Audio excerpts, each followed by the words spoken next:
আসসালামু আলাইকুম। সবাই কেমন আছেন? আশা করি সবাই ভালো আছেন। সবাই আমার এই ভিডিওটা সম্পূর্ণ দেখে যাবেন। আপনাদের মতামত কমেন্ট বক্সে জানাবেন। আমি ভিডিওটা বলছি একটা উদ্দেশ্য, সেই উদ্দেশ্যটা হলো একজন কিস্তিওয়ালার গল্প। একজন লোক কিস্তি তুলেছে, কোন ব্যাংক থেকে তুলেছে, কি করেছে তা আমি বলতে চাই না। আমার বাড়ির পাশে তার জীবনের আত্মনাদ আমি আপনাদের শোনাতে যাচ্ছি এবং তার জীবনের গল্প। তিনি একটা ব্যাংক থেকে কিস্তি উঠেছে, সে কিস্তি দিতে পারে না। তিনি একজন দরিদ্র মানুষ, একটা গরু কিনেছে। সেই গরু কিনে যখন তিনি গরুটা লালন পালন করছে, গরুটার বাচ্চা হয়েছে, গরুটা দুধ দিচ্ছে, মোটামুটি ভালোভাবে চলছে, কিস্তি দিতে পারছে এবং পরবর্তীতে ওই গরুটা অসুস্থ হয়ে মারা গেল। আসলে যার জীবন আছে তার মৃত্যু আছে। আর ওই গরুটা যখন মারা গেল তখন তার আর কোনো কিছু থাকলো না। তিনি দুধ বিক্রি করে কিস্তি চালাতো। তিনি একজন দরিদ্র কৃষক।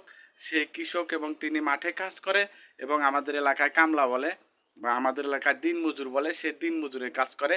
দিনমজুরের কাজ করে যখন তিনি নিজের সংসার চালাতে পারছে না, তখন তিনি কিস্তিটা নিয়েছিল একটা গরু কিনে পালবে বলে।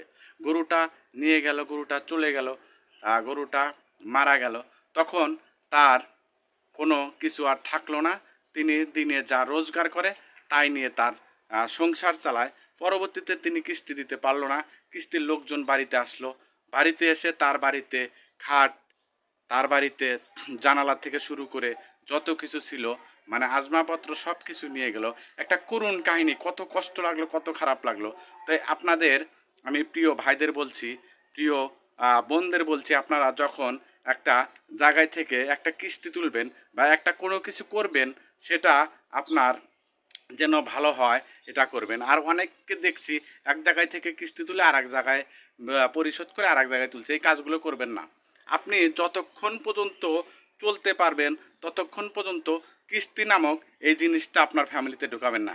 কিস্তি নামক এই জিনিসটা যখন আপনার ফ্যামিলিতে ঢুকাবেন, তখন আপনার এতটাই খারাপ লাগবে, এতটাই কষ্ট লাগবে, কিস্তির টাকা দিতে পারবেন না।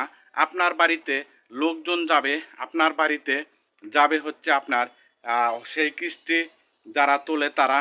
এবং আপনি এই জিনিসটা একটু মানার চেষ্টা করেন। কিস্তি ভাই কিন্তু বাস্তব পরীক্ষিত। আমিও কিস্তি তুলেছি, একটা সময় দেখেছি এই কিস্তির যে জ্বালা রে ভাই, কিস্তির জ্বালা থেকে সবাইকে রক্ষা করুক এবং সবাই স্বাবলম্বী হোক। আছে, অনেকে আছে কিস্তি তুলে বিভিন্ন জায়গায় কাজে লাগায়, সেই অর্থগুলো কাজে লাগে। কিন্তু আপনার প্রয়োজন ছাড়া, বিশেষ প্রয়োজন ছাড়া কেউ কিস্তি তুলে এরকম বিপদে পড়বেন না। যদি আপনারা বিপদে পড়ে যান, তখন দেখবেন যে এই কষ্টটা কত দূর যায় এবং মনে বিদারক ঘটনা ঘটে যায়। আপনার বাড়ির থেকে যখন থাকার খাটটা পর্যন্ত নিয়ে যাবে, তখন আপনার কেমন লাগবে বা বুঝতে পারবেন। এই জন্য বলছি, আপনারা কষ্ট করে হলেও কেউ সহজে কিস্তি তুলবেন না। ধন্যবাদ।